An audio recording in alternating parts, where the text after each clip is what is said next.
Surah number 95 of the Quran, Surah Tin.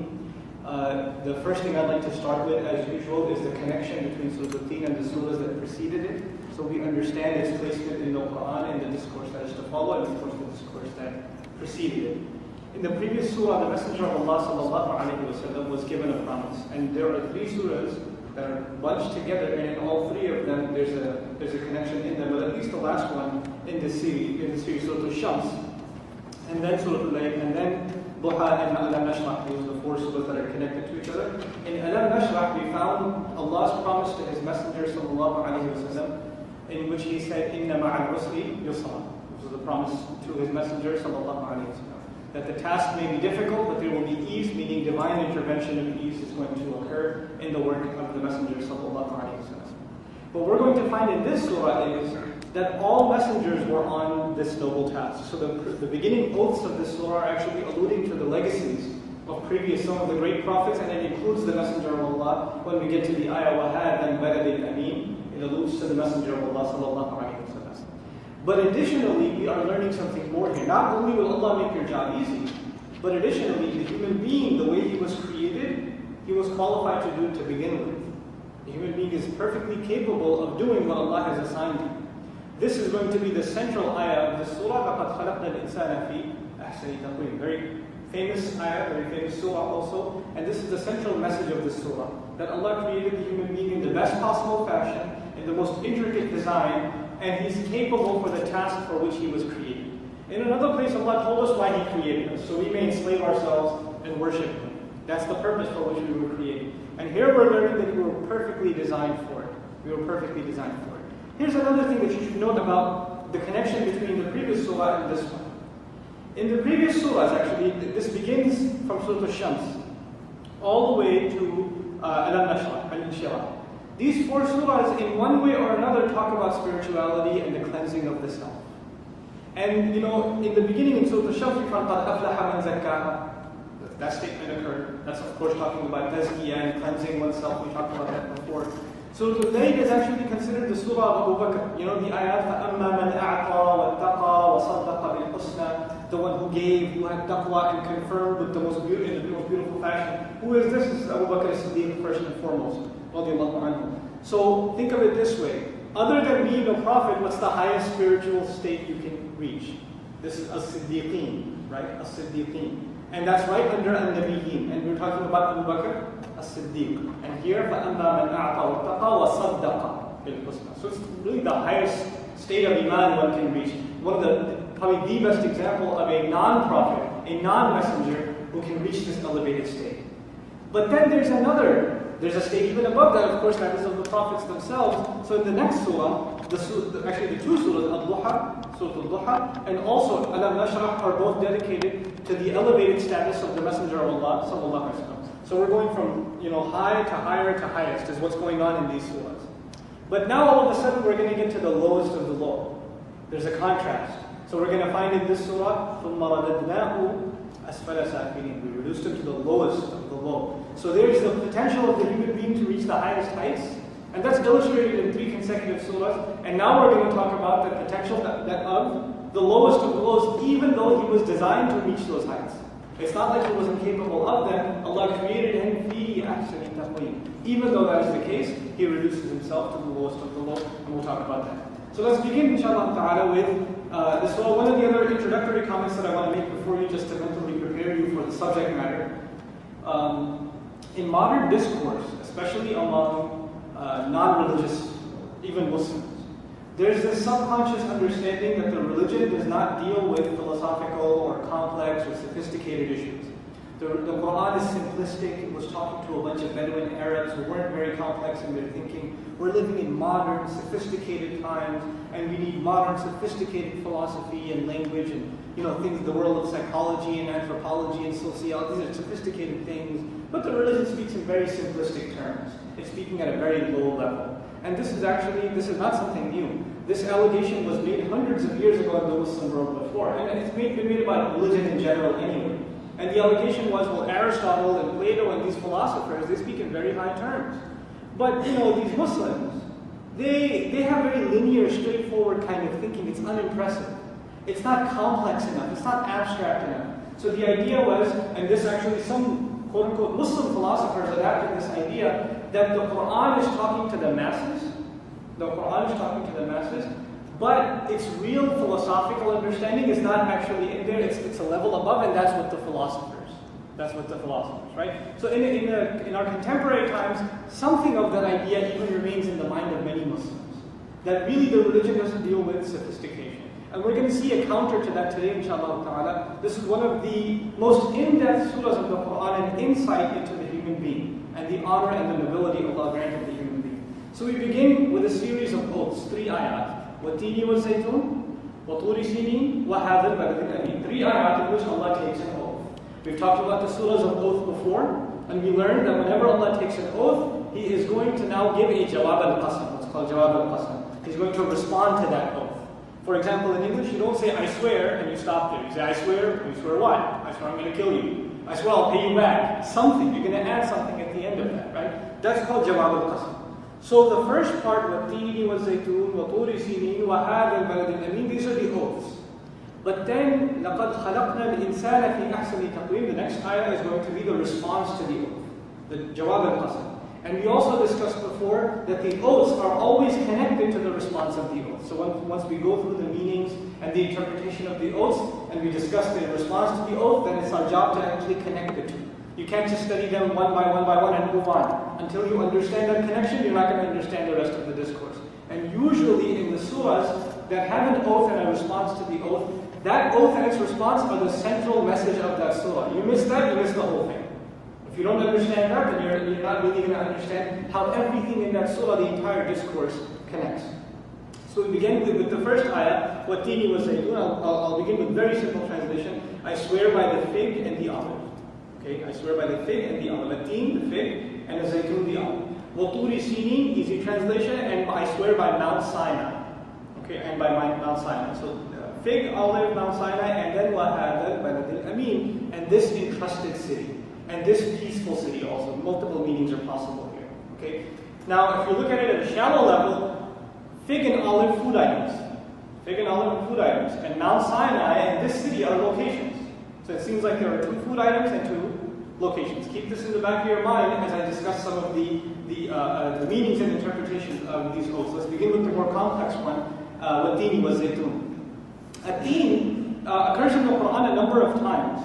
And it also, its blessings, the fig, its blessings have even been talked about in the Sunnah, in a hadith of the Prophet ﷺ. For example, he said, كُلُوهُ فَلَوْ قُلْتُ إِنْ فَاكِهَةٌ نَزَلَتْ مِنَ الْجَنَّةِ لَقُلْتُ هَذِهِ لِأَنَّ فَاكِهَةَ الْجَنَّةِ بِلَا عُجْبٍ. He said, eat it. Make a habit of eating it, because if I was to say there's a fruit that belongs to Jannah, it's this one, because the fruits of Jannah, they don't have pits in them, they don't have seeds in them. They're pitless, okay? So that's why he actually even alluded to the fact that it's a fruit from Jannah. Some people that are into conjecture and into a lot of, I'll just say curious kind of tafsir, took this a little far, and they said as follows. They said, tin is a fruit of Jannah, okay? And Jannah has how many gates, you know? It has 8 gates. 8 gates, right? And so the tin has 8 ayat, aha. Right, so that's how they connect. This is, قد يكون هو فقط. This could be coincidences. That's not really a proper approach to tafsir. But nonetheless, these kinds of comments are also found in some segments of tafsir. Anyhow, so it's a blessed thing. Then, of course, because of the hadith of the Prophet, it's considered a tree from paradise. It's a blessed tree. And then there was a debate among the mufassirun whether when Allah says the fig, is He really talking about the fig, or is He talking about a location that is known for figs? Because in Arabic expression, in Arabic idiom, in classical Arabic times, you used to call a place by the thing for which it was famous. Now we don't do this in our times. When you call New York the Big Apple, don't expect to buy big apples at the grocery store, right? It's not, there's no connection. But in Arabic, there's Wadi Nakhla. Right? The name of the valley is a nakhla. Why? Because it's full of nakhla, palm trees. It's full of it. So it's called by that name itself. Right? Similarly, when the word tin is used, and actually Farahi rahmahullah even cited some ancient poetry in which the word tin was used to refer to a location. Now what that location is, we'll talk about in a second. But one school of Mufassirun essentially say this is the fig itself. Because Allah loves the fig, and the hadith talks about the fig being a blessed thing, and that's why Allah swears by the fig. And the other group says, no, this is not actually the fig, this is referring to the region in which the fig grows. Now there are two opinions about where this fig grows. Some say it's, actually multiple opinions. Some say it's Syria, Dimashq. Okay, some say Damascus. Some say that it's southern Iraq and a region where Ibrahim alayhi salam used to be. Some say this is a valley between Hamdan and Hilwan. This is a stronger of the opinions that I found at least. That this is a Ruh al-Ma'ani, there's a valley between Hamdan and Hilwan which has a lot of mountains, and in those mountains there's a lot of growth of fig. And this series is important because you know Mount Judi, where the ark of Nuh alayhi salam landed, belongs in that region. So according to his interpretation, this is alluding to the region where the ark of Nuh alayhi salam, the ship, landed. Okay? So that's one, these are multiple interpretations of just the word at-tin. Of course, then we find it being talked about in blessed ways even in the Quran. And the next word rather, az-zaytun. When Allah Azza wa Jalla, for example, says, كَأَنَّهَا كَوْكَبٌ دُرِّيٌّ يُوقَدُ مِنْ شَجَرَةٍ مُبَارَكَةٍ زَيْتُونَةٍ لَا شَرْقِيَّةٍ وَلَا غَرْبِيَّةٍ. And Surah Tin NAK, when Allah talks about the purity of the heart and gives it an analogy, He talks about a lamp, and this lamp it's filled with the oil of a pure blessed tree, which is the tree of zaytun. And it doesn't incline to the east nor the west. So He talks about this pure tree. So it's a symbol of purity, really, as zaytun.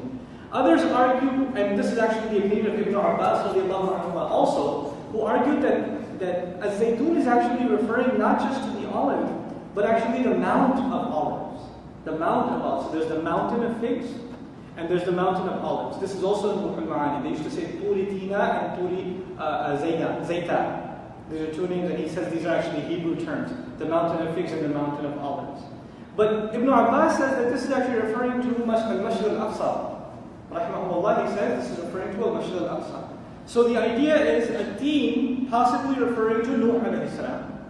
Az-zaytun possibly referring to Isa alayhi salam. And this is further corroborated in the Bible. If you go to some passages of the Bible, Jesus prayed on the Mount of Olives.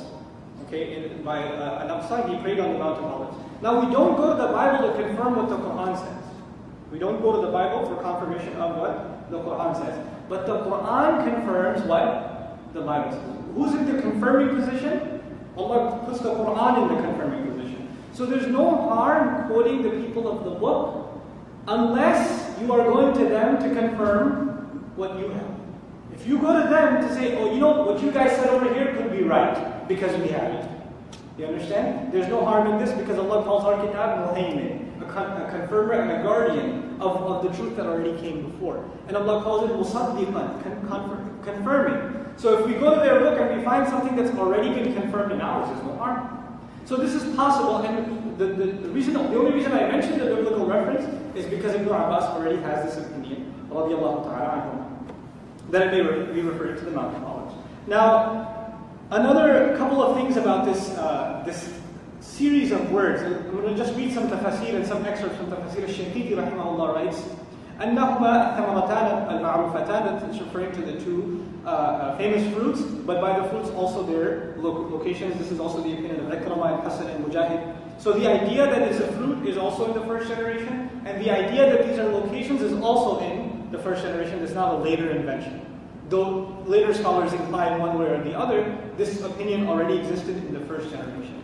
Then we find Ruh al-Ma'ani in al-Maqsuda بالتين والزيتون جبلان من الأرض المقدسة يقال لهما بالسبيانية طور تيناء وطور زيتان لأنهما منبت التين والزيتون. He says the intent by saying Tin and Zaytun rather are the two mountains from the Holy Land, meaning he's saying both refer to Jerusalem.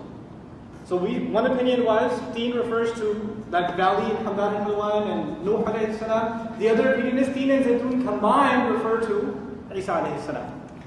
Some argue that the reason Tin and Zaytun are combined is because some fruits have pits in them and the other, Tin doesn't have a pit in it and Zaytun does. Fig and the olive, right? So there come two different kinds of fruits are alluded to. Wallahu ta'ala. But we'll come to the more important things as I go through this technical stuff a little bit later, inshallah.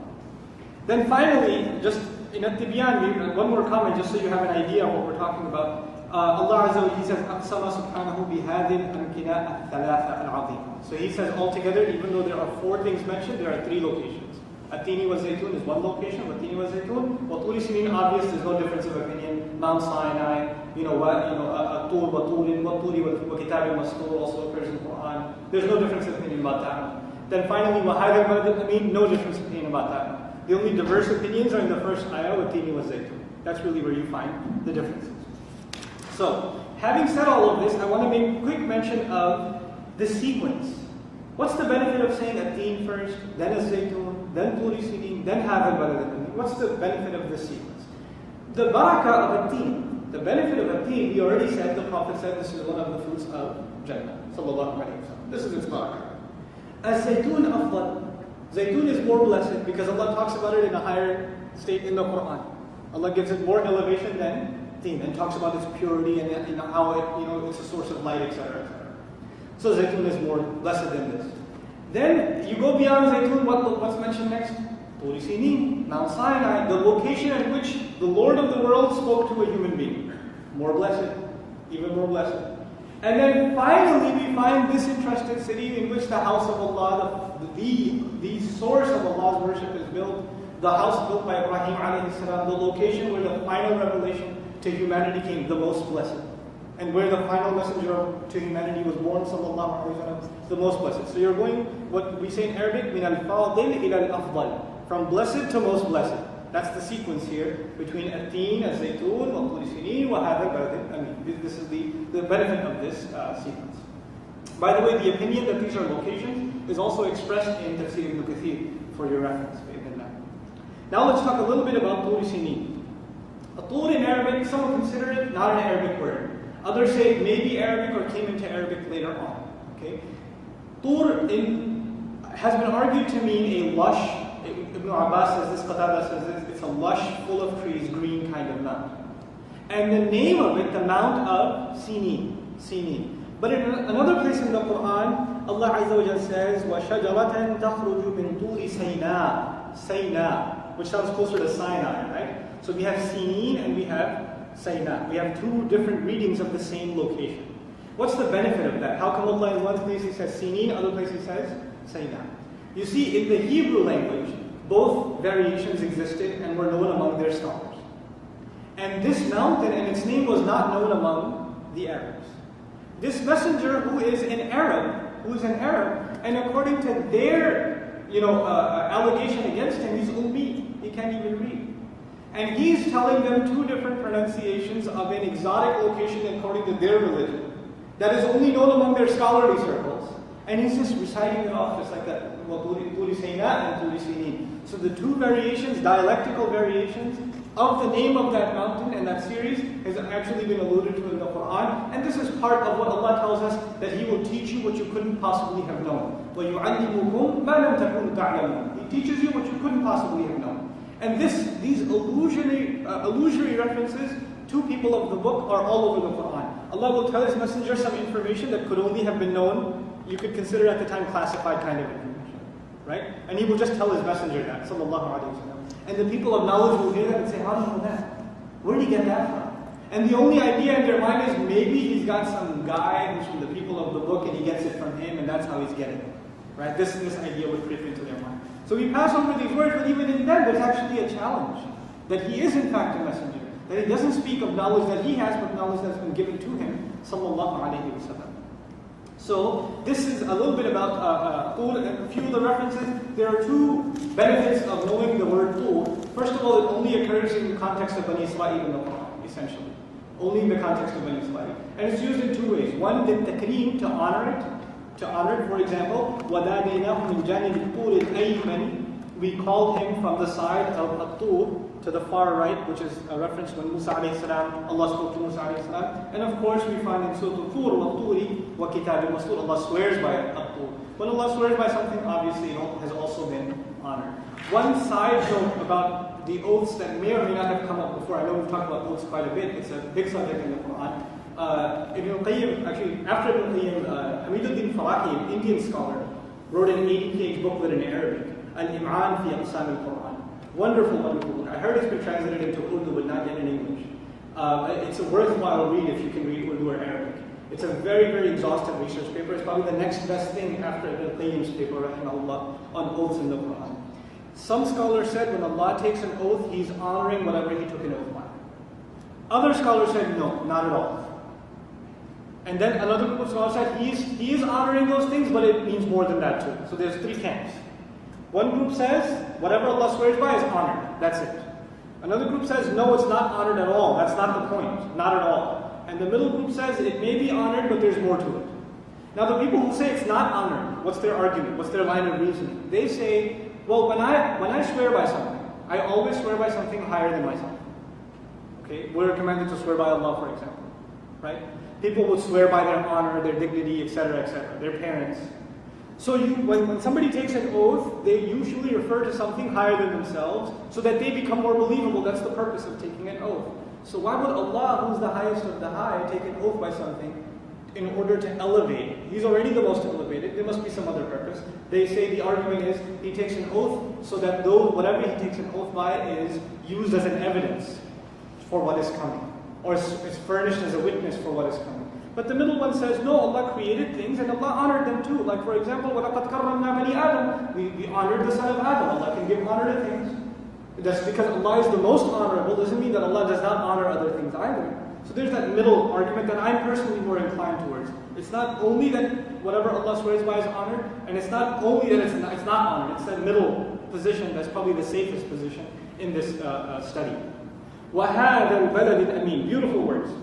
Allah Azza wa Jalla says, and I swear by this entrusted city. We know that balad, as opposed to Medina in Arabic, is a city that has defined borders. So Makkah is being called an established city. And the use of that is, it fulfills the dua of Ibrahim alayhi salam. Every time Allah uses the word balad for Makkah, it's actually reminding us that who wanted this to become a balad? رَبِّ جَعَلْ هَذَا بَلَدًا آمِنًا رَبِّ جَعَلْ هَذَا الْبَلَدَ آمِنًا. Make this a well-fortified, well-defined city. And this dua is fulfilled every time Allah refers to the city, He calls it balad. But the question is, why not just say Makkah? Right? Why not just say the name and you're done? Why say هَذَا الْبَلَدَ الْأَمِينَ? Why point to the city and give it an adjective? Not just balad, but al-balad al-amin. A few surahs before, 4 surahs ago, Surah Al-Balad, we said, لا أقسم بهذا البلد. But not لا أقسم بهذا البلد الأمين. Here we find Amin. There's a very interesting relationship between Surah Al-Balad and this surah that's coming a little bit later on. But for now, let's understand the purpose of the word Al-Amin. In the Arabic language, فَالْأَمِين وصف يحتمل أن يكون من الأمانة كما يحتمل أن يكون من الأمن وكلا المعنيين مراد. This is very powerful. The word Amin could be sourced in the word Amana, which means a trust. And it could be sourced in the word Amn, which means peace. If you take it from the word Amana, then there are 2 possible meanings here. This city is a trust to whoever lives in it. They are entrusted to live in it. They have to abide by certain principles. Also, this is a city that is known for trusts. In other words, Allah entrusted the house of Allah in this city. Allah entrusted His final messenger in this city. Allah entrusted the final revelation, entrusted it in Ruh al-Amin, who's also Amin, to the man who is As-Sadiq al-Amin, and He gave him the ultimate amana in Al-Balad al-Amin. Right? So all this entrusting is taking place in this city. This is one meaning, if you take it from the word amana. Also ma'moon, Amin and ma'moon is implied in it. If you take it from the meaning of Amin, it means the city is incredibly peaceful. And that's part, on the one hand, is the blessings of the city. On the other hand, is the miracle of the city. The miracle of the city is no matter how chaotic, how crazy the Arabs were, how easily they would kill each other over virtually nothing. Right? They were living like ultimate gangsters. Right? They wouldn't turn into gangsters when they were in this. If somebody saw their father's killer at the Kaaba, they wouldn't act. They would hold back. This is something Allah put inside the city. And then other tribes who love looting and attacking, they would never attack this city. So its peace has been entrusted. The other thing that's also implied by this is when somebody visits the city, automatically they feel a sense of peace. وَهَذَا الْبَلَدْ الْأَمِينَ. Now go back to Surah Al-Balad and understand why Amin wasn't mentioned. In that surah, the messenger was being attacked. So the Amin of the city was taken away. So the word Amin wasn't appropriate there. Because there was no peace at that time for the messenger sallallahu alaihi wasallam. وَأَنْتَ حِلٌّ بِهَذَا الْبَلَدْ. He was being attacked. So the wording is very precisely chosen. in the Quran. So وَهَذَا الْبَلَدِ الْأَمِينَ, this entrusted, this peaceful, and this city immersed in peace. And all of these meanings are beautifully intended. Now we come to the response of the oath. لَقَدْ خَلَقْنَا الْإِنسَانَ فِي أَحْسَنِ تَقْوِيمٍ. This is the meat of the surah. This is the heart of the surah. And before we get to it, one last introduction. These are all introductory comments. We haven't connected anything yet. Okay. The introductory comment is the relationship between this surah and Surah Al-Balad.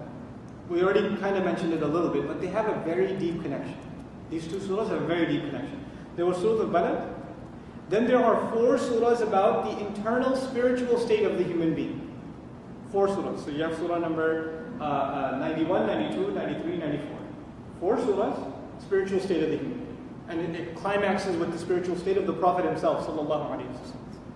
But before the series began, you have surah number 90, Surah Al-Balad, which is a surah of the struggle of the human being. لَقَدْ خَلَقْنَا الْإِنسَانَ فِي كَبَدٍ. A very similar ayah at the end in the 95th surah. So the 90th surah, 4 surahs in the middle, and at the end again, لَقَدْ خَلَقْنَا الْإِنسَانَ فِي أَحْسَنِ تَقْوِيمٍ. They're connected to each other. On the one hand, the human being is created in toil. On the other, in the best possible fashion, meaning he's capable to engage in that toil. He wasn't just put in that toil, in that labor, and he doesn't even know how to do it or not capable of it. Allah is letting us know, yes, you are in toil, but you were designed capable. فِي أَحْسَنِ تَقْوِيمٍ. Right? So the two things are connected. Look at the oaths. There were 3 oaths over there, 3 ayat of oaths. لا أقسم بهذا البلد وأنت حل بهذا البلد ووالد وما ولد. 3 ayat. Here are also 3 ayat. والتين والزيتون وطور سينين وهذا البلد الأمين. There mention of balad, here mention of balad. There are lots of parallels between these 2 surahs. Anyhow, the 2 more parallels, and we actually get to the heart of the surah, inshallah ta'ala. Actually, the third one, the second one I mentioned. فَلَقْتَحَمَ الْعَقَبَةِ. Allah says in Surah Al-Balad, He didn't climb the upward incline. There was a call made for the human being to rise. But if he fails to rise, where is he? If he doesn't rise, he's down here. ثُمَّ رَدَدْنَاهُ أَسْفَلَ سَعِيرٍ. He's lowest of the low. Right? So there was a call to rise, and if you don't rise, you're at the lowest of the low. That's in this surah. So there are lots of beautiful parallels between the discourse of the 2 surahs. Now we get to the heart of the matter. I'm going to share this with you probably from a perspective that you may or may not have, I guess you may not have heard. The Quran deals with solutions to problems that exist today. And the Quran is an answer to confusions that afflict people today. If you don't understand the confusions afflicting people today, then you may not understand how to derive benefit from the Quran. Knowing what has been said is important, but knowing how to apply it is equally important. What problems does this ayah solve? If you don't know the problem, then you can't benefit from the solution, you understand? I want to share with you in this regard a problem of humanity. Human beings, nowadays, think of a secular person, not a religious person, not even a Muslim, but he's a thoughtful person, he's a philosophical person, he's an observant person. Instead of spending his time watching movies, he spends his time watching the news, documentaries, reading books. He's well-read, sophisticated kind of person. This person probably ends up making 2 very powerful observations about humanity.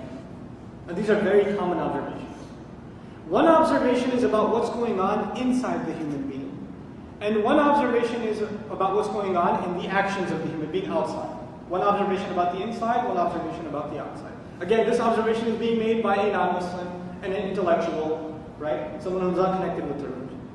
The first observation he makes is this human being is no good. He's just a wretched creature. There is no such thing as goodness inside him. All there is greed and hunger and lust. Everything he does for these animal instincts. That's it. This morality, this goodness, this law, justice, all of this is because he has to function in society, not because he feels like that himself. You give him a little bit of an opportunity and you'll see what I mean. On the inside, he's actually a wild animal. And the only thing keeping him tame is law and order. But there's really no goodness inside him. He's a very corrupt entity on the inside. My abnormal psychology professor used to be very bad mouth. Very, very bad mouth. So I won't tell you exactly what he said, but he did say, the human being is so flawed. The human being is so flawed. This was his look at the human being. He's so flawed. He's so disturbed as a person. He's so flawed. Now, there's no good in the human being. What is the real motive then? What is the reason for which we do things? You know, the believer says we do things for the sake of Allah, we do things for paradise, etc., etc. Well, a modern person says, a secularist, or an agnostic even says, an intellectual says, the human being really only does things for maybe one of a few reasons. Number one, their stomach. So that you get a job and you do whatever you do in life and you engage in business or whatever because you got to feed yourself. That's one. Go a little further, in animals, if we talk about self-preservation. So he does whatever actions to preserve and protect himself. Then, of course, Freud came along and said, no, it's not just food. Actually, the core motive of the human being is sexuality. That's all he wants. He's got this urge inside him. It's overrunning everything. He actually defines all human thinking from sexuality. That's all he does. That's what Freudian psychology is, essentially. And he's the father of psychology. Do you understand? Every single school of psychology after him are a child of that original thinker, even though they're diverted from him. It's so, this idea that the human being has no good inside him, you could say that Freud reached its climax. There's really no good inside him. And he says some really grotesque, disgusting things, which to us are disgusting, but if you leave the idea that the human being has any good inside, they're understandable. He says human beings, the first time, even when the mother looks at her child, there's lust involved. It's subconsciously. When the child looks at the mother, there's lust involved, subconsciously. The only reason we're not pedophiles and this and that is because society came in and corrected our ways. At least he was smart enough to define 3 different processes inside the human being: the id, the libido, and the superego. Right? There are 3 divisions in human personality that he defined. And he said the highest moral person has an active superego. But for him what the superego is? The superego is the society says something is bad, something is good. This human being listens to that. That's the best possible human being. He goes by the standards of society. In other words, it's not a goodness that came from inside of him. The goodness came from where? From society, from the outside. Right? Because there's no inherent good inside of him at all. This is the first problem. This is the first observation. There's no good inside of him. Here's the second observation. That whenever the human being acts, the only thing keeping him from harming others is some external force. But if you take all the external forces away and you give him complete control, he will oppress and kill and destroy. He's just going to do nothing but evil. He will do nothing good if you give him complete control. He will do nothing but evil. And by the way, these observations, as dirty as they sound, if you're just watching the news every day, if you're just studying human history, do you see these observations come true? That human beings are perverted? That human beings will do all kinds of atrocities against each other? This is human history. So now, without any other higher divine teaching, you're just studying the human being, and this is the only observation you reach. That this is all there is to us human beings. Now, before I go further, I want you to understand something about the times in which we live. Before modern times, there were 3 things that were the most important things to think about in society. The first thing that was really important was God. Not just in Islam, Christianity, Judaism, Hinduism, whatever. God was very important in every society. Okay? The second thing that was really important was the afterlife. So even if they're mushrikun, they had some concept, I'm going to come back as whatever, a tree, a bird, whatever. But it was very important to them to believe that and to remind themselves of that, to remember God and to remember the afterlife. And there was a third thing that was really, really important. I want you to remember these 3 things. There was God, there was the afterlife, and the third thing was the human soul. Okay? The soul of the human being was very important. Spirituality was very important. This is true in Japanese culture, in Chinese culture, in Indonesian culture, in pagan religions, and in Islam too. Right? Because those are deviations of Islam. Over time, Allah gave Islam to everyone, and over time they deviated. But this idea of spirituality and the soul is virtually in every religion. Now we come to modern times. And in modern times, there was a war against religion. Right? There was a war against religion. So yes, people believe in God, but God became not as important. Something else became more important. As opposed to God, the universe. Study the universe. Study matter. God is there, is not there, who knows? But the universe is right here. Let's study matter. Let's study physics, chemistry, biology, sciences. Let's study this stuff because it's right here. Right? So there was a shift from the study of the divine to the study of the material universe. That was the first shift. And there was another shift. There was a shift Instead of worrying about the next life, I don't know if it's going to come or not, which life should we worry about then? This, all of our studies, all of our research, all of our endeavors, engrossed in making this life better and better and better. There used to be talk about making your next life better, right? People used to talk about that at lunch. But now what are they talking about? Well, making which life better? This life. There was a shift. There was a shift in thought. Then the third shift, the third shift is what this surah is about.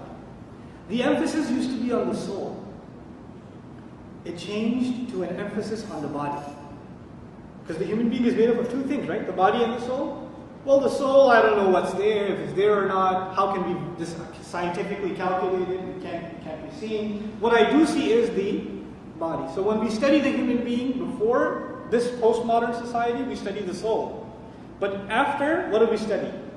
The body, psychology, sociology, even in medicine, etc., etc. The human being has been dissected in 100 different ways, all from the perspective of body.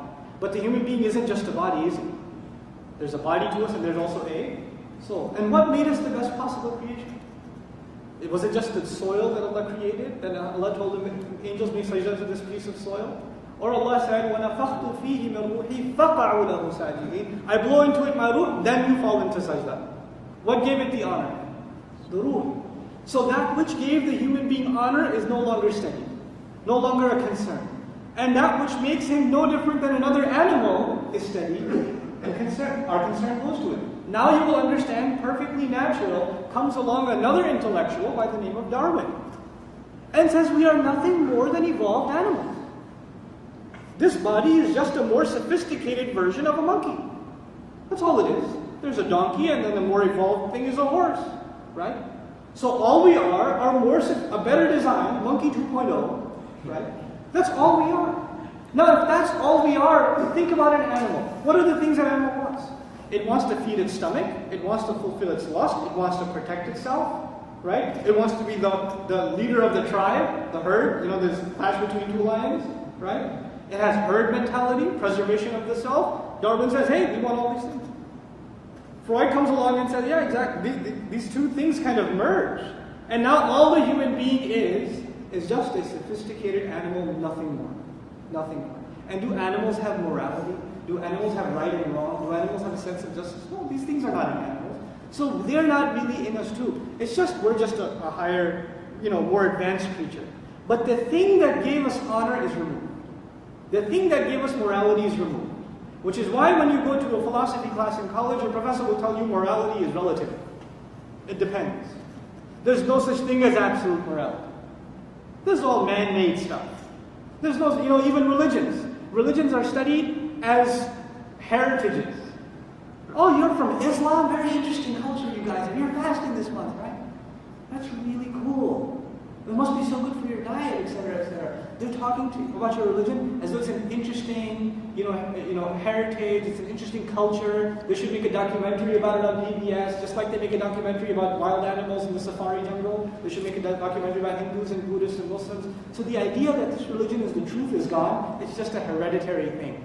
It's just a cultural thing, and it's been reduced to that. And sometimes Muslims play into it and say, yeah, we are really interesting, and it's really good for our diet too. The idea that this is the truth. This is not just another culture sitting among many other cultures. This is something far more powerful. That idea gets diluted.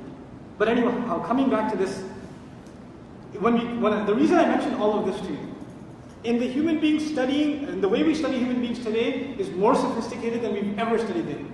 We know more about the human brain. We know more about human behavior. We know more about the human, all these systems, the digestive, the cardiovascular, all this stuff. We know more about this today than ever before. And interestingly enough, we are more ignorant about what we really are than ever before. At the same time. We reached that oxymoron stage. And you know what's interesting? Allah says in the Quran, وَلَا تَكُونُوا كَالَّذِينَ نَسُوا اللَّهَ. Don't become like those who forgot Allah. Remember, the concern used to be God. What did the concern become as opposed to God? The universe? As opposed to the next life, what? This life? As opposed to the soul, what? Body. What do these three things have in common? They're all in the unseen. So from the unseen, the focus went from the unseen to the seen. So you forgot Allah. What was the consequence? فَأَنْسَاهُمْ أَنفُسَهُمْ. You forgot Allah, Allah made you, so Allah made them forget their own selves. Don't become like those who forgot Allah because Allah made them forget their own selves. They forgot that Allah had honored them. They forgot that they have a ruh inside of them. All they know, they look at themselves, all they see is what? A body. They don't see a soul. They forgot themselves. SubhanAllah. It's such a profound reality in the Quran. Now you will understand this ayah that we're about to study. But one more common modern confusion before we get to the ayah, actually very important. McDougall, a modern psychologist, actually denies the human being has free will. In modern psychology, there's a denial of free will. How? He says you're made up of your genes. You're a product of genetics. You're a product of heredity. And second, multiplied by your society. There are two influences on you. If you're a student of psychology, even if you took Psychology 101, you know this. There's nature and nurture, right? He says you're already pre-programmed, and on top of that there's your environment. What you do, you actually have no choice in the matter. This is just a product of what your situation is. This is actually even used in defense in criminal law. Somebody steals and gets caught, well, he comes from a tough neighborhood. He didn't have any other situation. The environment was such he didn't have a choice, right? Or he has certain hormones in his body, certain chemicals are more in his genes than others, that's why it's okay for him to kill, right? For him to beat up his wife or whatever, right? So he even denies that we have free will. So first they took away the honor from the human being and morality from the human being, and now even free will. We're just acting like machines. What are you? You're just a bunch of chromosomes and genes walking around. That's all you are. You're nothing more. Just another machine. There's nothing more to you than that. SubhanAllah. Now look at the response in the Quran. Allah says, لَقَدْ خَلَقْنَا الْإِنسَانَ فِي أَحْسَنِ تَقْوِيمٍ. Word by word by word. La for emphasis. La for emphasis. And emphasis is used when you don't believe something. What Allah is about to say, you don't believe it. You haven't internalized it. So Allah feels the need to say la. For sure. Qad, already. The word qad is important. This honoring of the human being isn't something he earned later on. He was given it before he even got here. Allah had already honored the human being before he was even put in the womb of his mother. Allah created the soul of the human being. وَلَقَدْ كَرَّمْنَا بَنِي آدَمَ. We already honored the son of Adam. لَقَدْ. Then he says, خَلَقْنَا. We created. Allah himself mentions, we created. He didn't just say the human being is the best possible fashion. We created the human being. So don't think genetics and heredity and these are the factors that come design the human being. Who's actually the designer? Who's the actual agent at work in designing this incredible human being? It is Allah himself. We created. Al-insan, the human being. Interesting word, al-insan, because it also comes from the word nasiya, to forget. Right? So this forgetful creature. But then he says, fi ahsani taqweem. We created the human being how? Fi, in ahsan. The word ahsan comes from husn and hasana. Husn means beauty. We'll talk about that a little bit. But it's gone? Mic's gone? Hold on.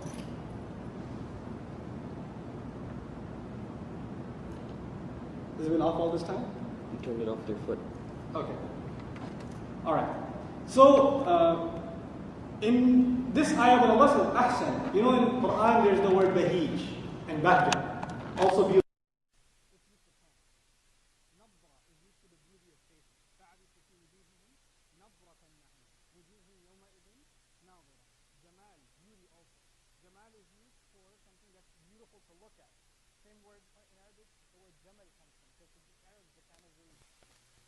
Connected.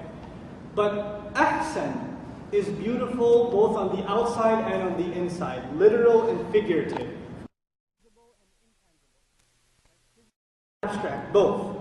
So Allah created the human being in the best possible, and then the word taqweem. Taqweem comes from qama originally, to stand. Taqweem is to make something stand upright. Qawwama is used also for a spear. You know, a spear is bent in battle. When you make it perfectly straight, qawwamtuhu. I made it perfectly straight. Okay. Now, taqweem means to take multiple components and to balance them together so they're perfectly straight. It also means to design something perfectly for the purpose for which you wanted to make it. So the car is designed for driving. But if you make the perfect car, this is taqweem of the car. You perfectly design. Everything is perfectly placed. Okay. Probably not a General Motors, but just kidding. But anyway, so ahsani taqweem, in the best possible fashion, everything was balanced. The word ta'deed is included in taqweem, balance. Now understand, I said already human beings are made up of two parts, the body and the soul. And Allah said, I created the human being in the best possible fashion, the best possible balance. There are different entities inside the human being, like there are different body parts inside the human being. Physically also, we're the only ones who walk upright like this. And morally also, we're the only ones who walk upright. Morally also, we walk upright. We look forward, right? We've been given something no other creature has been given. So now, fi ahsani taqweem. This is the response, Allah's response to the allegation against the denial of the human being's honor. Not only did the human being end up forgetting Allah, they ended up forgetting and disgracing their own selves. And that's a natural consequence when you forget Allah. The human being thinks they're going to forget Allah, they're going to, for their own self. Allah teaches them, فَأَنْسَاهُمْ أَنفُسَهُمْ. They're going to forget their own selves. And this is the state we've reached. Modern society, there's no religion corrupting the minds of the people. Religion is the opiate of the masses, right? There's no religion corrupting the minds of the people. And yet the suicide rate is the highest ever in history. The amount of heinous crimes, highest ever in history. The amount of people, children, crimes against children, highest ever in history. Strange, demented kinds of crimes, highest ever in history. Why? Because the human being denied himself the grand favor Allah had given him. This, how is it connected to وَالتِّينِ وَالزَّيْتُونِ وَطُورِ سِينِينَ وَهَذَا الْبَلَدِ الْأَمِينَ? All of that, I didn't connect them. I explained to you وَالتِّينِ وَالزَّيْتُونِ وَطُورِ سِينِينَ وَهَذَا الْبَلَدِ الْأَمِينَ. And separately we started talking about لَقَدْ خَلَقْنَا الْإِنسَانَ فِي أَحْسَنِ تَقْوِيمٍ. But we didn't connect the two. And this is Jawab al-Qasam, by the way. This is the response to the oath. And the oath is always a response or connected to the response to the oath. Jawab al-Qasam. So what is the connection? Allah Azza wa Jal is telling us, Isa alayhi salam, Musa alayhi salam, Rasulullah sallallahu alayhi wa sallam, the events of their life, and if you take the other interpretation, even Nuh alayhi salam, do these people look like they are proofs that the human being was created in the best possible fashion? Are they not evidence? What motivations did they have? Was it the stomach they were running after? Was it wealth? Was it self-aggrandization? Did they want people to appreciate them? Was that what they were running after? Look, study their life. What will you find? Are they not the proof that Allah created the human being above an animal? Something very high. And the highest examples are the ulul azm min al-rusul. So one alim, his opinion I sort of inclined towards in this matter, Hamiduddin Farahi rahimahullah, he argued as follows. He said, At-Tin, the valley between Hamdan and Halwan, referring to Mount Judi, Nuh alayhi salam. Al-Zaytun, Al-Masjid al-Aqsa, Isa alayhi salam. Turi Sinin, it's obvious. Who is that? The Mount Sinai. Musa alayhi salam. وَهَذَا الْبَلَدِ الْأَمِينَ. And this peaceful, entrusted city, who obviously? Rasulullah sallallahu alayhi wa sallam. How many messengers now? 4. How many ulul azm? 5. Well, who's missing? We got Noah, we got Isa, Musa, Muhammad sallallahu alayhi wa sallam. Who's missing? Ibrahim alayhi salam. But this city, this entrusted city, who installed the city? Who inaugurated the city? Who built the house that was entrusted in the city? All of them are coming. The 5 greatest examples of human beings, and then Allah says we created the human being in the best possible fashion already. And the proof is in history. The proof is in the lives of these prophets. The response to the allegation against the human being himself in his own nature, the response to that is in the legacies of these people that the Quran is full with. You want to know what the upright, the balanced human being is? A psychologist should know what the good or the balanced personality is. Study these balanced personalities. These are the balanced persons. SubhanAllah. لَقَدْ خَلَقْنَا الْإِنسَانَ فِي أَحْسَنِ تَقْوِيمٍ. A little bit about the word خَلَقْنَا as opposed to خَلَقَ, and a few things. Allah Azza wa Jal says, خَلَقْنَا, we created. He doesn't say He created. He created. He could have said He created, by the way. We will still understand it's Allah. What's the difference between saying He created and we created? He created is ba'id, it's far. We created is close. Allah is illustrating His closeness when He created. Also, we in Quran illustrates power and illustrates absolute control. These are the contexts in which we is used. For example, water is something Allah has absolute control over. He usually refers to water, He says, إِنَّحْنَا. Okay? أَنزَلْنَا مِنَ السَّمَاءِ مَاءً. We send down water from the sky. So Allah is taking full control and illustrating His majesty in how He created the human being. The other thing I want to share with you is, there's the difference between active and the passive. In the active form, we say He created. In the passive form we say, active form we say, He created the human being. We'll make it a full sentence. He created the human being. In the passive form we say, the human being was created. Right? In the Quran we find Allah says, we honored the son of Adam. We created him, or I created him with both my hands. خَلَقْتُهُ بِيَدَيَّ. I created, all active. Okay? We find other places, for example, وَمِمَّنْ خَلَقْنَا أُمَّةٌ يَهْدُونَ بِالْحَقِّ, and from them we created, all active so far. We created a nation that would guide but with truth. أَنَّا خَلَقْنَا لَهُمْ, we created for them. We. Now look at this next ayah. وَخُلِقَ الْإِنسَانُ ضَعِيفًا. The human being was created weak. Allah didn't say we created the human being weak. He says the human being was created weak. Who did He not mention? Himself. When He said the human being was created in the best possible fashion, He mentioned Himself.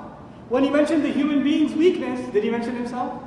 Allah's name does not deserve to be mentioned next to weakness. And the weakness of the human being is his own fault, not Allah's. That's He's the one who becomes weak. ضعف الطالب والمطلوب. So خُلِقَ الْإِنسَانُ ضَعِيفًا. Then He says خُلِقَ الْإِنسَانُ مِنْ عَدَمٍ. The human being was created with an urge to rush. Was created. He didn't say we created the human being with an urge to rush. He was created that way. Inappropriate to mention rushing and weakness next to Allah's name. So the we is removed. Subhanallah. Then we find in the insana خُلِقَ هَلُوعًا إِذَا مَسَّهُ الشَّرُّ جَزُوعًا. The human being, no doubt, he was created this anxious. He was created like that. Allah doesn't mention his name. But the question arises, the next ayah. Allah says, لَقَدْ خَلَقْنَا الْإِنسَانَ. We created the human being. The next ayah says, ثُمَّ رَدَدْنَاهُ أَسْفَلَ سَافِلِينَ. Then we lowered him. We rejected him and lowered him to the lowest of the low. Isn't this negative? This is negative, right? Lowering him to the lowest of the low. Why did He mention Himself next to this word? And I haven't gone through every single bit of the ayah yet. But before we do, just this one point. So you understand why the we is used in رَدَدْنَاهُ. I'm going to give you an example. I trained a student. He was a failure. If I say that, I trained a student, he was a failure. Or I raised a boy, he was a criminal. Right? What does that allude to? It alludes to the fact that I wasn't very good at raising a boy. Or I wasn't really good at training a student. Because I trained him and then what happened? He failed. Similarly, I manufactured a table. It was broken in a week. What does that illustrate? That I wasn't very good at manufacturing the table. Allah says, we created the human being in the best possible fashion. If the next ayah said he was reduced to the lowest of the low, where's the best possible fashion? You understand? He says, we reduced him to the lowest of the low. We created him high, but when he wasn't worthy, we ourselves removed him from that position. No other external force removed him. So Allah's authority, because if you make the passive here, there's an implication of something being taken incorrectly. That implication has been protected. It's not been mentioned, subhanAllah. By Allah Azza wa Jal mentioning the Sighat al-Majhul, or Ma'ruf rather. Now let's talk a little bit word by word about this very, very powerful ayah. فَذَهَبَ قَسَمٌ مِنَ الْمُفَسِّرِينَ إِنَّ أَنَّ الْمَقْصُودِ بِهِ أَفْضَلُ الْعُمَرِ. There is a group of Mufassirun that said that the meaning of being reduced to the lowest of the low is reaching the oldest age. Reaching old age. In other words, in old age, some even explained this. They said, in old age, an animal is still good for work. An old donkey, you can still put stuff on it. Until he dies, you can work it. But a man, when he gets old, he becomes useless. And he's a burden on people around him. And he can't even take care of himself. Animals can do that till the day they die. Right? So animals are low, he's even lower than that. So that's how they explained it. Others said, وَضِعْفْ الْهَرَمْ وَضِعْفْ الْقُوِي الظَّاهِرَ وَالْبَاطِنَةِ. This is the weakness of those who used to be strong outside and on the inside, and the loss of intellect and memory and things like that. But if you look at the context, other Mufassirun commented, if you look at the context of the surah is not the physical creation of the human being. It's the moral, it's the ethical. The soul is what made him so high, right? So it doesn't make sense to mention the low and weakness of the body. What is the weakness now? Spiritual weakness, ethical, moral weakness that's being talked about. And this lowest of the low is very, very powerful language. Let's take it bit by bit. The first word is thumma. Actually, we'll come to thumma at the end. We'll start with radadna first. In Arabic, radadna can be translated to return, to reject, to lower. Somebody gave you something, you didn't accept it. Okay? We rejected him and lowered it. That's the idea. Okay? Now, in Arabic, to reject can also be aqlaba, to change something completely. Could be sarafa, to turn something away. Walla, to turn one's face. Lafata, to tilt slightly towards something. Many different words for turning. This one word, what does it mean? Ar-rad. It means to reject something based on the fact that it's unacceptable. That's what rad means. Radadna means Allah rejected the human being because he himself became unacceptable. He did something unacceptable. Allah created him in the best possible fashion, and then he did something that made him basically lose that license, and as a result, Allah rejected him. And once he rejected him, where did he end up? Radadnahu asfala safilin. Now, asfal means the lowest. In the Arabic language, the word asfal and a'la are antonyms. A'la, the highest part of something, asfal, the lowest part of something. The hadith of the Prophet ﷺ says, Al-yadul ulya khayrun min al-yad al-sufla. The higher hand is better than the lower hand, meaning the hand that gives is better than the hand that takes. So be the one that gives, don't be the one that takes. That's what the hadith is saying, using the same word. In Surah At-Tawbah we find, وَجَعَلَ كَلِمَةَ الَّذِينَ كَفَرُوا السُّفْلَى وَكَلِمَةُ اللَّهِ هِيَ الْعُلْيَا. So Allah may make the word of those who disbelieve the lowest, and the word of Allah is meant to be supreme anyway. It is in fact the highest, right? Now this word is used in Arabic in an interesting way. As-sifla is used for low or wretched people, dirty people, nasty people, people you don't want to associate with. You know, I don't mean lower class economically, but I mean lower class socially, like morally. These are not the kind of people, the riffraff, you don't want to be around them. Their language, their demeanor, their morals, you don't want to be around them. This is as-sufla in Arabic. Allah says He reduced him to the lowest of the lowest. Safil, by the way, this is asfal, the lowest. Safil means something that is low on the basis of its status, its position, its dignity. It's meant to be lower and inferior. It's meant to be lower and inferior. Now, we know that Allah created the human being above everything else. So much so that even angels had to do sajda. Allah Himself says, وَحَمَلْنَاهُمْ فِي الْبَرِّ وَالْبَحْرِ. After He says we honored the son of Adam, He said we gave him power over the land and in the sea. He says everything on the earth was created for you. وَالَّذِي خَلَقَ لَكُمْ. Everything on the earth was created for you. مَا فِي الْأَرْضِ جَمِيعًا. Everything, whatever's on the earth, altogether, was made for you. So who's higher on the earth? The human being. And everything else is lower than him. The cat, the dog, the car, the building, everything is beneath us. Everything is at our service on this earth. So these things are low and we are what? High. Now Allah says we made him, because of his unacceptable behavior, we made him what? The lowest of the low. So the human being became even lower than the things that he was designed higher than. Now how does this work? We were supposed to worship Allah. When somebody gets rejected, what do they worship? Other than Allah. They worship a tree, they worship the sun, they worship a rock, whatever they worship. Aren't those things lower than themselves? They bring themselves lower than something that is meant to be low. They become asfala safilin in their behaviors. SubhanAllah. They lower themselves before that which is inherently low. That's how they reduce themselves. Another meaning of asfala safilin that's very powerful is that animals, and we talked about how modern thought has reduced human beings to animals. I wish that much was true. It's gone even worse. It's gone even worse. When does an animal strike? When does an animal attack? If it's scared, if it's hungry, right? I was watching a documentary. These sharks, they feed them. They feed them. They're full. Then you can swim next to them. They won't bite you. Why? Because they're full. But this human being, when he gets really low, then even animals don't strike when their stomach is full. But the human being will continue to rob and continue to steal and continue to kill. The animal will stop attacking when the danger is over.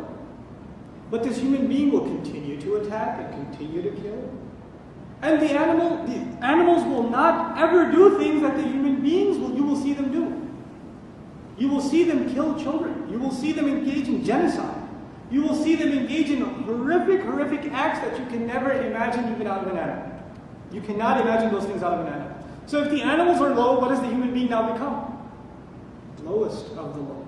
The lowest of the low. Then Allah, some Mufassirun said, no, this is actually talking about the hellfire. That if Allah had honored the human being, and he still wasn't able to live up to this honor that Allah gave him, then he should be reduced to the lowest pits of the hellfire, like Allah says about the hypocrites. May Allah not make us from them. إِنَّ الْمُنَافِقِينَ فِي الدَّرْكِ الْأَسْفَلِ, same word. فِي الدَّرْكِ الْأَسْفَلِ مِنَ النَّارِ. No doubt the hypocrites will be the lowest pit of the hellfire. Then Allah Azza wa Jalla, by the way, in Quran, this being even worse than animals occurs in Surah Al-A'raf. أُولَٰئِكَ كَالْأَنْعَامِ وَلَهُمْ أَضَلُّ. They're like cattle, they're even worse than cattle. They're not even animals are better than them.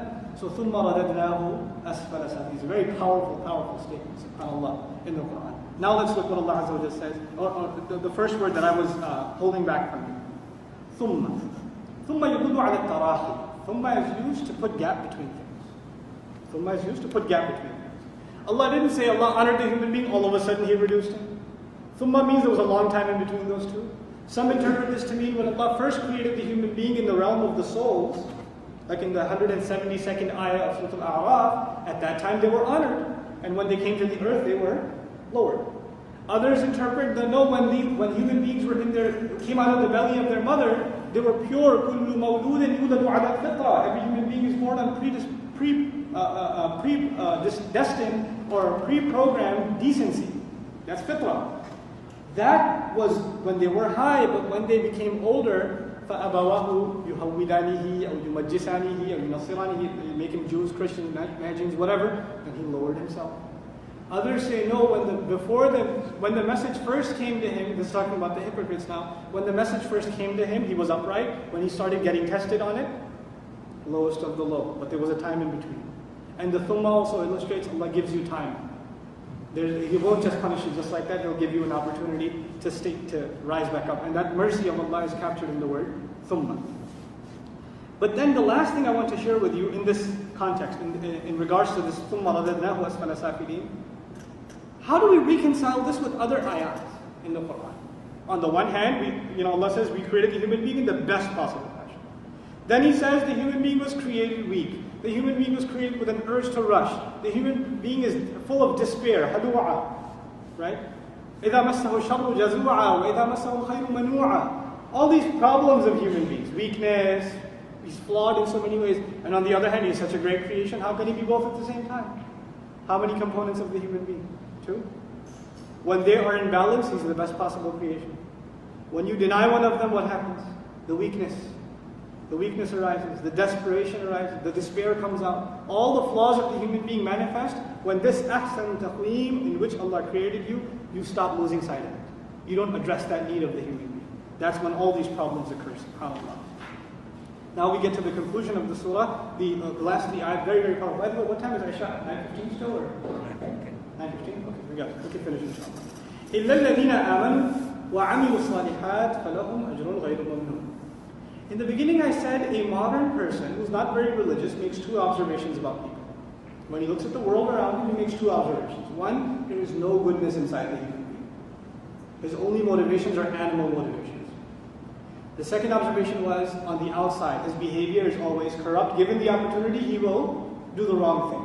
And they'll cite what happened after Katrina, or what happened after an earthquake. People are looting stores and all kinds of stuff. The moment you give them an opportunity, they turn into wild animals, literally. Right? Two observations. There's no good inside, and given the opportunity, there's no good outside. What is the remedy to that? There are two problems, right? Inside problem, outside problem. Look at this side. The inside problem is solved إِلَّا الَّذِينَ آمَنُوا, with the exception of those who believe. Where is Iman? Inside. And what's the remedy on the outside? وَعَمِلُوا الصَّالِحَاتِ. And they acted righteously. Now, when human beings act, they want some reward. They want something. That's why we act. We act because we're running after something. You get up early and you go to work because you want to get paid. You go and study for college because you want to graduate. We act because we want something. Our wants are inside, our behavior is outside. Our wants will be cleansed if we have what? Iman. And when Iman is inside, what will be cleansed on the outside?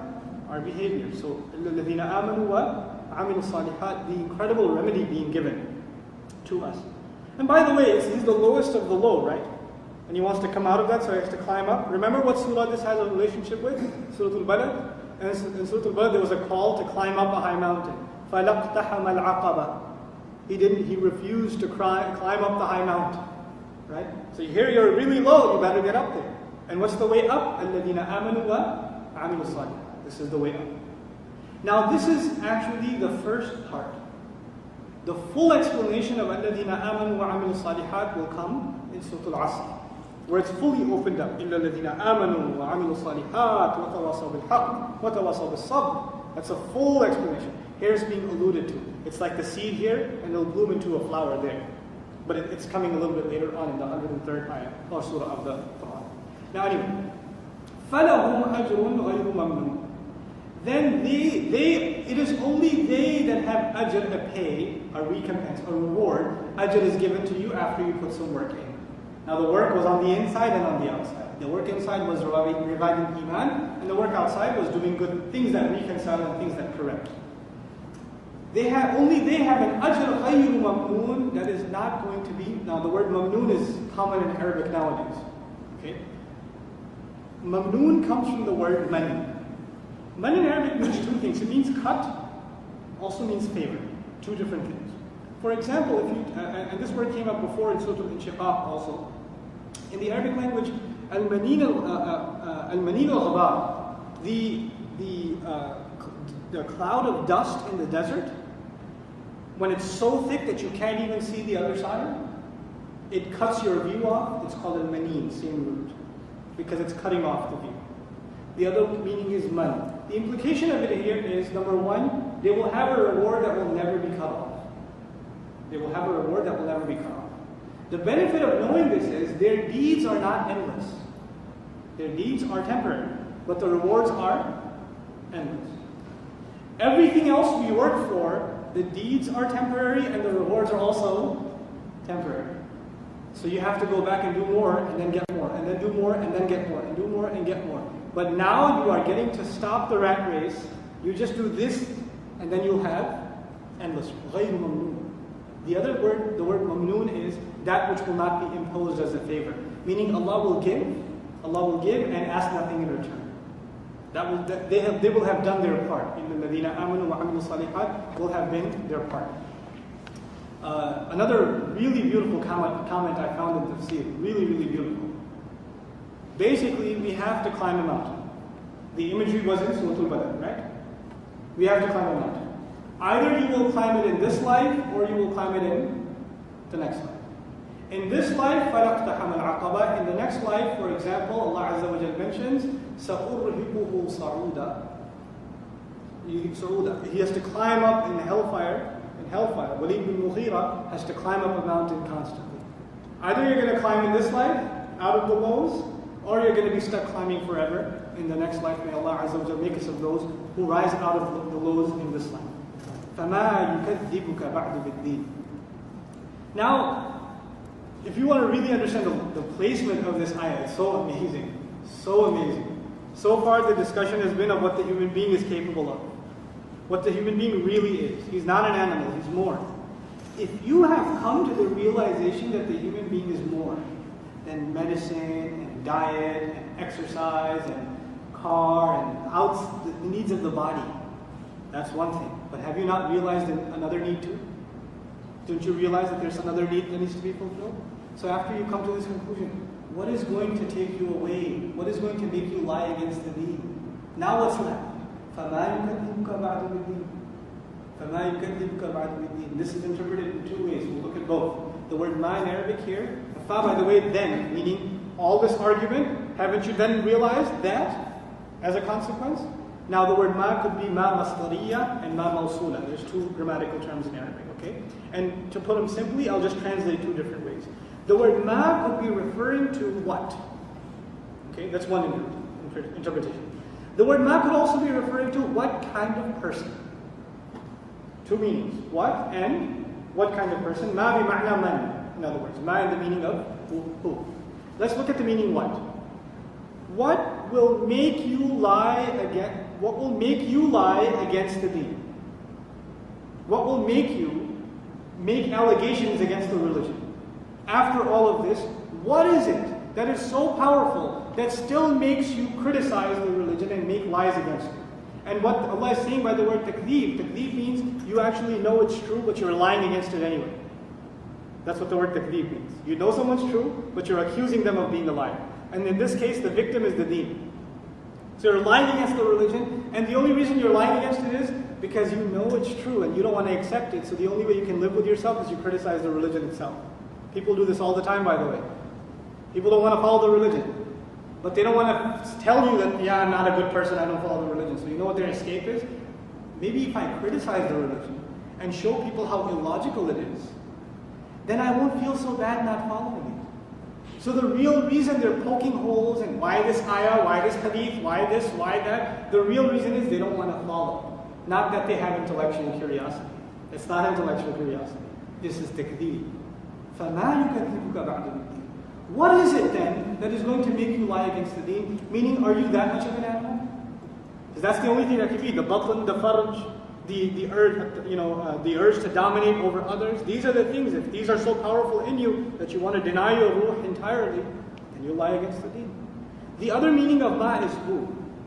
And the ka, yukadibuka, ka could be Rasulullah sallallahu alayhi wa sallam. And the meaning would then be different. The way it would work is, فَمَا يُكَذِّبُكَ بَعْدُ بِالدِّينِ. Then what kind of person will lie against you in regards to the deen? What kind of person would it have to be to lie against you, Ya Rasulullah sallallahu alayhi wa sallam, to lie against the deen? It can only be the lowest of the low. That's the only kind of person who can lie against you, Ya Rasulullah sallallahu alayhi wa sallam. So this is a direct slap across the face of Abu Jahl, Abu Lahab. Right? This is a slap across the face. First they were called Asfala Safilin. Now, what kind of person could reject you? The only people left are Asfala Safilin. They're being humiliated by these words. فَمَا يُكَذِّبُكَ بَعْدُ بِالدِّينِ. Then there's the word deen, not jaza. What kind of person will lie against you in regards to the afterlife or being paid or ajr? Because ajrun ghayru mamnoon in the previous ayah, right? Why the word deen? Where did the surah begin? A reference to the messengers. What did the messengers bring? Deen. It's complementing what came in the beginning, the word deen here. Here's another benefit of the word deen. The word deen in Arabic means judgment, and means precise judgment, and it has two implications, in this world and the next. In this world and the next. If you say payback, jaza, where does jaza take place? The word payback is in the next life. But if you say deen, that it encompasses the teachings and the principles and the motives in this world and in the next world. So the most comprehensive word is used because the messengers brought the deen. Teachings for this life and keys to save yourself in the next life. Both of them are covered. So this, the most comprehensive term is used here. Now, finally, Allah Azza wa Jalla concludes, أَلَيْسَ اللَّهُ بِأَحْكَمِ الْحَاكِمِينَ. This is a marvel of the Qur'an's beauty in speech, this last ayah. It's a rhetorical question. When the messenger used to hear it, sallallahu alayhi wa sallam, he used to say, Subhanak Allah wa bala, ana ala dhalika min ash-shahidin. He used to say, how perfect you are, O Allah. Of course, you are the wisest of the wise, or the ultimate of the rulers. That's the rough translation. And I am of all a witness to that fact. I am a witness to that. So you would respond in the salah even to this ayah. But I want to share with you the wording. Alaysa Allah, isn't Allah? Isn't Allah? The way this question is asked is actually the way the question is asked is to poke at someone who is ungrateful. Didn't I take care of you? What does that mean? Didn't I take care of you? I took care of you. Have you forgotten already? Right? Didn't I do this for you or that for you? The way this is structured is to really scold someone who is so ungrateful that they have to be reminded of something so obvious. How dare they forget? Isn't Allah the ultimate ruler of all rulers? Did you forget? Did you forget who created you in the best possible fashion? Have you forgotten that? Have you forgotten that Allah is the one who will either reward you or punish you? Have you forgotten? Now, the marvel that I was talking about is in the word ahkam and hakimi. Comes from the word hikmah. You know what hikmah means? Wisdom. Also comes from the word hukum. Hukum means qada, judgment, rulership. So the word ahkam could mean the wisest, and ahkam could also mean the most appropriate ruler, the most justified ruler. The word hakimin at the end could mean rulers and could also mean wise people. Which means there are actually 4 statements in one. That's the marvel of this ayah. There are 4 statements in one. I'll read the Arabic ones to you first. فَيَكُونُ قَدْ جَمْعُ أَرْبَعَةِ مَعًا كلها مرادة وهي أحكم الحاكمين بمعنى أكثرهم حكمة. It could be the wisest of the wise, those who is most among them in wisdom. أقضى الحكماء, the most rightful judge among all those who claim to have wisdom. So the first was the wisest of the wise. The second one is the best judge among the wise. Okay, here's the third one. وَأَقْضَى الْقُضَاةِ, and the most appropriate judge of all judges, the most appropriate ruler of all rulers. And then finally, وَأَحْكَمُ الْقُضَاةِ, and the wisest of all rulers. 4 implications. The wisest of all rulers, and I'll put them in English to you now simply. The wisest of the wise, the most appropriate judge among the wise, the most appropriate judge among all judges, and then the most wise of all judges. 4 implications of one statement. أَلَيْسَ اللَّهُ بِأَحْكَمِ الْحَاكِمِينَ. And this teaches us something very powerful about the beginning of the surah. You know, the beginning of the surah made reference to the messengers and their legacies. Their legacies. But that legacy was, Allah gave them 2 things. Allah gave them wisdom, that was revealed, and Allah gave them instructions. Judgment, Allah's judgments were revealed. 2 things. And Ahkam al-Hakimin contained 2 things. What are they? Allah's wisdom and Allah's judgment. Just like the deen, essentially the deen is 2 things. It's Allah's wisdom and Allah's judgment. That's what those 2 things are. So the beginning and the ending are complementing each other. Here, another thing that should not pass our notice is in the middle of the surah we read, خَلَقْنَا, we created the human being. But here we say, أَلَيْسَ اللَّهُ, not أَلَسْنَا. Allah doesn't say, aren't we the best possible ruler? He says, isn't Allah. So it went from first person, we created, to third person, isn't Allah. That's third person. And the third person is used in the case of judgment, because a judge has to be impartial and distant from those who he judges. This is part of the wisdom of the ayah. When a judge, he cannot show closeness to the one he passes judgment on. He has to distance himself because justice comes first. Okay, so this is one of the final benefits of the wording of the ayah. I want to give you an overview of the logic of the surah, and then we're done, inshallah. Allah begins by the mention and the legacies of 4 most noble messengers. Then He says He created the human being in the best possible, most intricate design, balanced fashion. What is the proof of that? The 4 messengers. Now, if those were the 4, those messengers, or 5 even, if they were the best of the best, then whoever would reject them would have to be what? The worst of the worst. The next ayah is, ثُمَّ رَدَدْنَاهُ أَسْفَلَ سَافِلِينَ. But not everybody rejected them. Some people believe. So first, the best of the best. Then the worst of the worst. Then who is going to be exception from the worst of the worst? إِلَّا الَّذِينَ آمَنُوا وَعَمِلُوا الصَّالِحَاتِ فَلَهُمْ أَجْرٌ غَيْرُ مَمْنُونٍ. And then finally, now that you understand this, what is left for you to reject? This deen. فَمَا يُكَذِّبُكَ بَعْدُ بِالدِّينِ أَلَيْسَ اللَّهُ بِأَحْكَمِ الْحَاكِمِينَ. The last comment, inshallah ta'ala, about this wonderful, wonderful surah of the Quran, Surah Tin, is in regards to just our connection with it. This surah is basically telling us that we have a higher purpose in life. We're more than animals. Even as Muslims, sometimes we wear the garb of Islam, but on the inside there's still an animal. Right? On the inside there's just batan and farj. There's just, you want to fill your belly, and you want to fulfill your desires, and that's it. There's nothing else. What was cleansed first? إِلَّا الَّذِينَ آمَنُوا وَعَمِلُوا الصَّالِحَاتِ. Iman is where? Inside. And then righteous deeds are on the outside. And I was trying to talk about this in the Jum'ah khutbah, the Eid khutbah. I don't know if it came across clearly enough or not. But essentially, there are 2 kinds of problems within Muslims. You have a Muslim who's good on the inside, but pretty bad on the outside. Then you have a Muslim who's really good on the outside, but it's filth on the inside. And nobody knows that except himself. Nobody knows that except himself. You could look the most religious, you could dress the most religious, you could talk the most religious, you could have the most religious knowledge, but that doesn't mean you're clean on the inside. That's all on the outside. That's all on the outside. Don't be reduced, don't think that you're high up there, but you've already been reduced to the lowest of those. It's a very serious warning for the people of knowledge. That whoever seeks knowledge, may Allah protect, our scholars, imams, da'is, especially when the people who worship and people appreciate them, and this guy's at the masjid all the time, or does this or that or the other, or this sister is so good. What happens is sometimes the outside is very good, and the inside is just disgusting and dirty. It's incredibly hollow. That balance is lost. And this surah is entirely about balance. That's what the surah is about. May Allah Azza wa Jal make us a people of balance. May Allah Azza wa Jal give us a love and respect for His messengers alayhi salatu wasalam, and His deen. May Allah Azza wa Jal make us appreciate the beauty and majesty of His book. Subhanakallahumma wa bihamdik. Nashhadu an la ilaha illa anta. Astaghfiruka wa atubu ilayk. Assalamu alaikum wa rahmatullahi wa barakatuh. Today we are really continuing the discussion we had last week about Surah Tin and going right into Surah Al-Alaq, and the two have a very deep relationship with each other, these two surahs.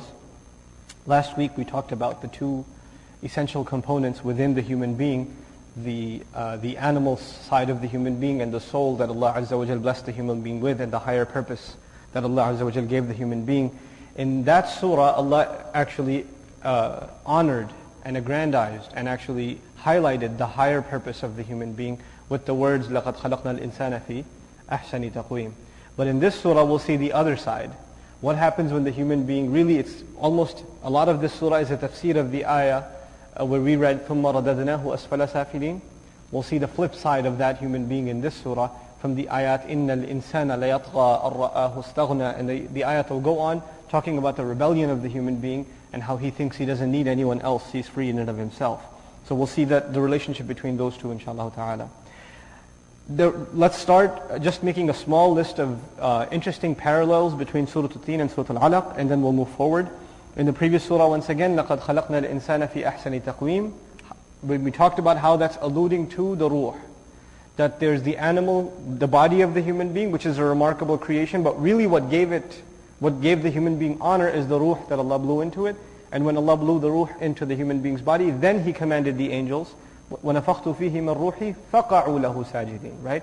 First He fashioned him, سَوَّيْتُهُ, then نَفَخْتُ فِيهِ مِنْ رُوحِي, then I blew into him of the ruh that I created, then fall into sajda. So the honor was really the ruh that Allah had put inside the human being. In this surah Allah says, خَلَقَ الْإِنسَانَ مِنْ عَلَقٍ. So there, خَلَقْنَا الْإِنسَانَ فِي أَحْسَنِ تَقْوِيمٍ. Here, خَلَقَ الْإِنسَانَ مِنْ عَلَقٍ. And alaq is really a clot of blood. More literally, it means something, a piece of wet fluid, sticky fluid that sticks to something and hangs off of something. Like mu'allaqah, that which is hanging off. Okay? And that term is actually even used in the context of marriage, where you're married to her, you're married to your wife, but you're not really taking care of her at all, so she's left hanging. She's stuck to you, but she's not really associated with you. So فَذَرُوهَا كَالْمُعَلَّقَةِ, that you're leaving her like she's basically clinging but not really associated with you much anymore. Anyhow, there's an interesting transition from the first person to the third person. There Allah said خَلَقْنَا الْإِنسَانَ, we created the human being. Here He says خَلَقَ الْإِنسَانَ مِنْ عَلَقٍ. خَلَقَ, the third person, He created the human being. So there's a difference between we created and He created. And the difference is, from a rhetorical point of view, the first person is close and the third person is far. When you say we, the person's here. When you say he, he's not here, he's far away. This is actually Allah distancing Himself from this human being. And as we go further, we will see why. First of all, the lowly dimension of the human being, his humble beginnings have been highlighted. So Allah is distancing Himself. He brings Himself, when you live up to the standards He created you for, the high expectations He has of you, fi ahsani taqweem, He brought Himself closer. But now, especially if you look at the tone of the surah, most of the surah is very negative, except for the little bit of the beginning. Most of the surah is very, very negative, and the attitude of the rebellious. So Allah Azza wa Jal takes a more stern person, the third person, in regards to that. In the beginning here, Allah Azza wa Jal says, اقرأ وَرَبُّكَ الْأَكْرَمُ. Very famous ayat, right? Recite, and your Lord is the most gracious, the most noble. So here He highlights His nobility. In the previous surah, He highlighted the nobility of the greatest prophets, the ulul azm. وَالتِّينِ وَالزَّيْتُونِ وَطُورِ سِينِينَ وَهَذَا الْبَلَدِ الْأَمِينَ. It was alluding to the nobility of the greatest prophets. And here Allah Himself, He's the most noble. So it's not just Kareem, وَرَبُّكَ Kareem, which occurs in other places in the Quran, is وَرَبُّكَ الْأَكْرَمُ, the most noble of all. Then here Allah Azza wa Jal, He tells us He created the human being in the best possible fashion, and then He gives us some clue as to what made us so honorable, what made us so noble. Like in a hadith we find that is narrated under the definition of aql by Imam Raghib al-Asfahani. He cites a couple of hadith. And one of the very interesting hadith under that is, مَا خَلَقَ اللَّهُ خَلْقًا أَكْرَمَ عَلَيْهِ مِنَ الْعَقْلِ. Allah did not create any creation more noble than the intellect. Meaning one of the things that makes the human being so noble is that Allah gifted him with this remarkable intellect. And Allah highlights the use of that intellect in this surah. He says, عَلَّمَ الْإِنسَانَ بِالْقَلَمِ, right? And then He says, عَلَّمَ الْإِنسَانَ مَا لَمْ يَعْلَمْ. So He taught the human being with the pen, He taught him what he didn't know. And being taught and you learning yourself and being involved with the pen, these are all things, these are activities of the intellect. So in the previous surah, you're created in the best possible fashion. And in this surah, what makes you the best? One of the things that make you the best is your ability to learn. Subhanallah. Then in the previous surah, like I mentioned earlier on, ثُمَّ رَدَدْنَاهُ أَسْفَلَ سَافِلِينَ. We reduced him to the lowest of the possible low. We rejected him, therefore he became the lowest of the low. But in this surah, Allah Azza wa Jal tells us how did he get there? How did he get to be the lowest of the low? There it was just mentioned, but now we get to the how. كَلَّا إِنَّ الْإِنسَانَ لَيَطْغَى أَرَّآهُ اسْتَغْنَى إِنَّ إِلَىٰ رَبِّكَ الرُّجْعَى. This is the psyche of the person who became lowest of the low. Why he rebels. What is tughyan anyway? And what is this general attitude of the human being? We'll talk about that. So it's really an explanation of the statement in the previous surah. Then towards the end of the previous surah, we found this very strong rhetorical question by Allah. فَمَا يُكَذِّبُكَ بَعْدُ بِالدِّينِ. What kind of person would lie against you after all of these evidences in regards to the religion? What kind of wretched person must it be that would lie against you? And half of this surah almost is dedicated to exactly that kind of wretched person, to Abu Jahl. So that was the general question. What kind of person could that be that would lie against the religion? And here we're going to see أَرَأَيْتَ الَّذِي يَنْهَى عَبْدًا إِذَا صَلَّى أَرَأَيْتَ إِنْ كَانَ عَلَى الْهُدَى. Those ayat are pretty much unanimously understood to be referring to Abu Jahl. So first the question was raised. What kind of person would that be? And now this surah will answer, that's the kind of person. So we'll do a little bit of a psychological analysis of Abu Jahl and what led him to be the kind of the wicked enemy of Islam that he was. Then finally, just a couple more actually. Allah Azza wa Jalla says, أَلَيْسَ اللَّهُ بِأَحْكَمِ الْحَاكِمِينَ. And that was the last discussion we had last week about the word hakim and ahkam, how they mean two things. They can be rooted in two things. One, it has to do with wisdom, and the other has to do with being a judge and having the power to pass judgments over someone. Both of those become relevant in this surah. On the one hand, Allah passes, you know how a judge, when the guilty party, the case is made, and they're found guilty, then the judge orders a punishment? So in this surah, as a judge, Allah orders a punishment. كَلَّا لَإِن لَمْ يَنْتَهِ لَنَسْفَعًا بِالنَّاصِيَةِ نَاصِيَةٍ كَاذِبَةٍ خَاطِئَةٍ. Right? That's on the one hand, this is the judgment of Allah. And I'll tell you about the meanings of that. Being grabbed by the forehead, he's going to be dragged, and then you're being told this is what made you guilty. Why are you being dragged by your forehead? It's your, this forelock, this front part of your hair. This is the punishment described. We'll talk about why Allah Azza wa Jal uses that precise language when He passes that judgment. The other meaning of ahkam and hakimeen was wisdom, the owner of all wisdom, the wisest of all the wise. And it's only becoming that Allah Azza wa Jal reveals some of that wisdom and a sample of that wisdom to the human being, which is the Qur'an. The Qur'an is a manifestation of Allah's wisdom. So in the very beginning of this surah is a manifestation of Allah's wisdom. He commands the human being, beginning with the Messenger himself, sallallahu alayhi wa sallam, اقرأ باسم ربك الذي خلق. Recite, read. Read what? By ijma' again, read Qur'an. Read the hikmah, the wisdom that Allah has sent to you, which is the book of Allah itself. SubhanAllah. Then another very interesting rhetorical parallel. In the previous surah we saw the mention of iman and amil salihat, right? We saw إِلَّا الَّذِينَ آمَنُوا وَعَمِلُوا الصَّالِحَاتِ فَلَهُمْ أَجْرٌ غَيْرُ مَمْنُونَ. So there was a natural sequence between iman and a'mal salihat. But there's actually a reverse sequence too. Of course, iman comes first. When you have iman, you do good deeds. But when you do good deeds, guess what happens? Your iman increases. So yes, iman comes first, actions come second. But good deeds in and of themselves also end up increasing your iman. The stronger your iman, the better your deeds get. So it's this cycle, right? It's this cycle. Now, the first part of that cycle was in the previous surah. And that was, إِلَّا الَّذِينَ آمَنُوا وَعَمِلُوا الصَّالِحَاتِ. In this surah, Allah Azza wa Jalla says, wasjud, the ayah we made sajda on. Wasjud, waqtarib. Make sajda, which is a good deed. It's an action, it's a deed. But waqtarib, become closer. Getting closer to Allah is not a deed. What is that? It's a state of iman. It's a state of iman. So really the state of iman is mentioned second and the action is mentioned first. Converse of the previous, the opposite sequence in the previous surah, iman first and deeds second. The other, just generally, you've already probably noticed, the previous surah mentioned things in general, and this surah is giving specific examples. It's getting specific. Previous surah alluded to the messengers generally, وَالتِّينِ وَالزَّيْتُونِ وَطُورِ سِنِينَ وَهَذَا الْبَلَدِ الْأَمِينَ. Generally, specifically in this surah, which messenger? Muhammadur Rasulullah sallallahu alayhi wa sallam. It's very specific to him. اقْرَأْ بِسْمِ رَبِّكَ الَّذِي خَلَقَ. It starts with that. Generally in the previous surah, the human being was created in the best possible fashion. Here, more specific, what makes him the best possible creation? Generally in the previous surah, we reduced him to the lowest of the low. Here, what led him specifically to be the lowest of the low? Generally in the previous surah, what kind of person would reject you? What kind of person would be a kafir? Against you, lie against you in regards to the deen. And in this surah specifically, Abu Jahl. So it's going from general to specific. Min al-'am ila al-khas. That's what's happening in this profound surah.